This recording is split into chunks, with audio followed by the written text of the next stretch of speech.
भाई वीरेन जी कब्र से बाहर आ गया है औरंगजेब, कोई खास बात है, कहीं का चुनाव वगैरह है क्या? देखिए, चुनाव तो नहीं है, लेकिन भारत की राजनीति में हिंदू और मुसलमान का इन दिनों जिस तरह से बंटवारा है और जिस तरह से आरोप है, उसमें औरंगजेब हरदम आते रहेंगे और अभी आने वाले कई सौ सालों तक औरंगजेब जीवित रहेंगे और वो वोट भी दिलाते रहेंगे। देखिए, जब महाकुंभ की बात हुई, जब कहा गया कि 66 करोड़ लोगों ने स्नान कर लिया, तो भाजपा सरकार, योगी सरकार इस बात को प्रचारित कर रही है, लेकिन जब सदन में भाषाओं की बात आई थी तो वहाँ उर्दू को लेकर जो विवाद हुआ था, उसके बाद फिर औरंगजेब आए।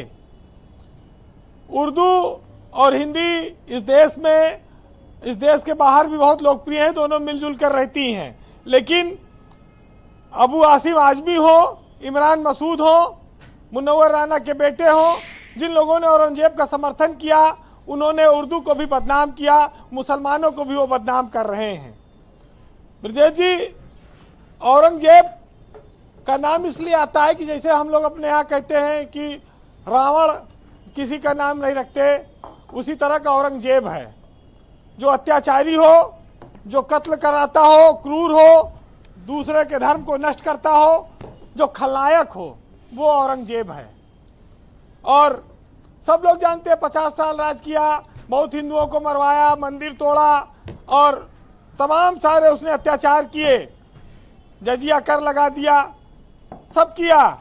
लेकिन ये सब किया उसने 1658 में, यानी कि 16/4/20 और 2025, 400 साल से ज्यादा हो गया लगभग। अब औरंगजेब तो चले गए और मरते हुए औरंगजेब ने कहा था कि यह अजीब है कि मैं दुनिया में कुछ भी लेकर नहीं आया और अब पापों का विशाल कारवां लेकर जा रहा हूं। तो मरते समय उसको भी एहसास हुआ था कि उसने क्या गलत किया।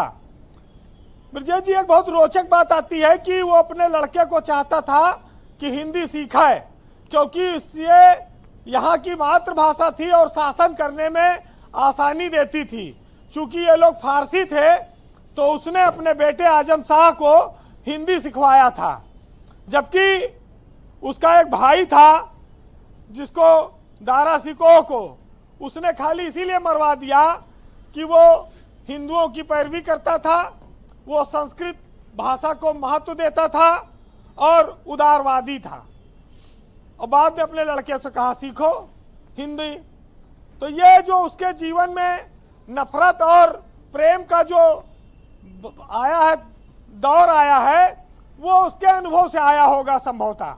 लेकिन आजम शाह भी ज्यादा दिन नहीं जी पाया, क्योंकि औरंगजेब के मरते ही 3 महीने के बाद गद्दी से उसको उतार के कत्ल कर दिया गया। तो ये मुगल का जो सत्ताएं थी, उनका पतन एक तरह से कहा जाए वहीं से हुआ।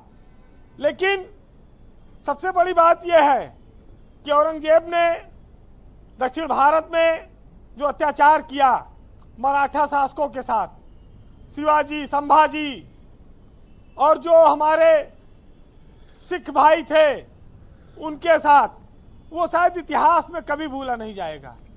औरंगजेब एक ऐसा क्रूर शासक हुआ जिसने मराठा, हिंदू, सिख सबको मारा, काटा, उनके गुरुओं को मारा, उनके ग्रंथों को जलाया, उनके मंदिरों को तोड़ा। आज जब भारत देश 47 में आजाद हुआ, तब से हिंदू और मुसलमान इस देश में सियासत में, भारतीय राजनीति में एक महत्वपूर्ण भूमिका में रहे हैं। और जब ये वोट बैंक बन गए, तो कहा जाता है कि 1985 में जो शाहबानो केस हुआ, उसमें ये माना गया कि इंदिरा गांधी की तुष्टीकरण की नीति की वजह से वो हुआ था और उस पर कांग्रेस पर उस समय ये आरोप लगे। लेकिन आज भाजपा जिस औरंगजेब को भुनाती है और जिस औरंगजेब के नाम पर वो उलाहना देती है विपक्षी दलों को, वो है तो असली कांग्रेस के लिए, लेकिन जहां जिस प्रदेश में जो पार्टी बीजेपी के सामने मजबूत है, वो उसी पे वो चिपका देते हैं कि तुम हो औरंगजेब को अपने साथ ले लो। तो असली मामला ब्रजेश जी यही है। और हमारे यहाँ बहुत साफ है कि न किसी ने रावण को महत्व दिया और न किसी ने औरंगजेब को महत्व दिया। तेग बहादुर आपको याद होंगे, सिखों के गुरु, हाँ, गुरु तेग जिनका बहादुर कत्ल औरंगजेब ने करवाया जी। और आप जानते हैं कि गुरु गोविंद सिंह के 2 बेटों को भी चुनवाया था।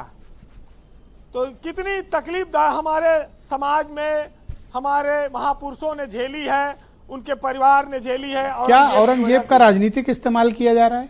और अबू आसिम आजमी जो समाजवादी पार्टी के महाराष्ट्र में लीडर हैं, वो अक्सर इस तरह के विवादित सांप्रदायिक बयान देकर इस तरह का वातावरण उत्पन्न करते हैं। देखिए, औरंगजेब को हिंदुस्तान में अगर कोई महान योद्धा कहता है तो वो ये बात जान ले कि औरंगजेब पाकिस्तान में एक महान योद्धा के तौर पर जाना जाता है। तो या तो वो पाकिस्तान परस्त हो सकता है या वो औरंगजेब के प्रेम में इतना अंधा हो गया है कि जिस देश में रहता है वहाँ के बहुसंख्यक लोगों की भावनाओं का आदर और सम्मान नहीं कर पा रहा है। उनको अपनी भावनाओं पर काबू रखना होगा, क्योंकि पाकिस्तान में इसी औरंगजेब को इस्लाम और मुगल साम्राज्य का रक्षक बताया जाता है। भारत में लोगों को कत्ल करने वाले दूसरे देशों में महिमा मंडित किए जाएं, ये हमारे नायक नहीं हो सकते। और जो लोग उनको नायक मानते हैं वो खलनायक हैं, वो भारत में नायक नहीं रह पाएंगे। इस बात को उनको समझना होगा।